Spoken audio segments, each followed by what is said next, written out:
Folks, everywhere I go, I see people using improper leash pressure with their dog. So in this video, I'm going to tell you exactly how you use proper leash pressure with your dog so your dog never pulls again. It's very basic. It's going to be a short one for you guys, but let me know in the comments below if you like it. We'll see you in the video. All right, so let's start getting into the video. Today we are here with Barbecue. Condiment, I know, but Barbecue is awesome. She is a German Shepherd, but her issue and the reason that we're making this video is her owners used improper leash pressure with her. They put on a prong collar and did not use the proper technique, which I'm gonna show you, I'm gonna tell you a little bit about. And they just let her keep pulling, which actually makes Barbecue want to pull more, right? And it just kind of makes her more resilient to pull through the, the pressure. So first things first, let's get down to the basics of leash pressure. Simple as can be, the leash should always be loose, not tight. The only time the leash should ever be tight is when you are giving a pop. We want to primarily communicate through the leash to our dog because dogs are very physical learners. At first, we don't really want to use our words very much. We can use a little bit of yes and no, but we really primarily want to just be communicating through the leash.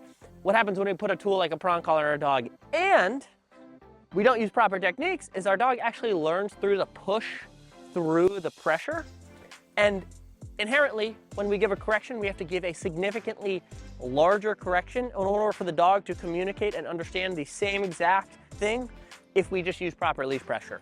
An example, I've worked with dogs that are, 40, 50 pounds, and I need to literally give a 10 out of 10 correction to get their attention in a high distraction area. And Barbecue, it's her first day here.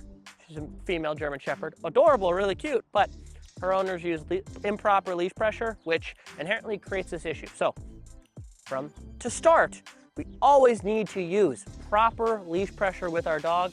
Always slack. If the leash is ever tight, ever at any point you're doing something wrong and you did something wrong a second ago. When the leash is tight, in order to give a correction, I can't give a correction when the leash is tight. I have to go up and create a little bit of slack. So the leash is tight, I'll show you again. I have to go forward to create that correction.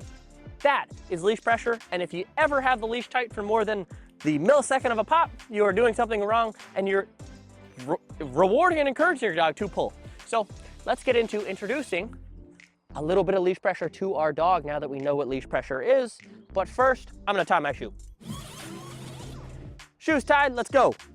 So we're gonna stand here. We're probably not gonna travel more than 15, 20 feet.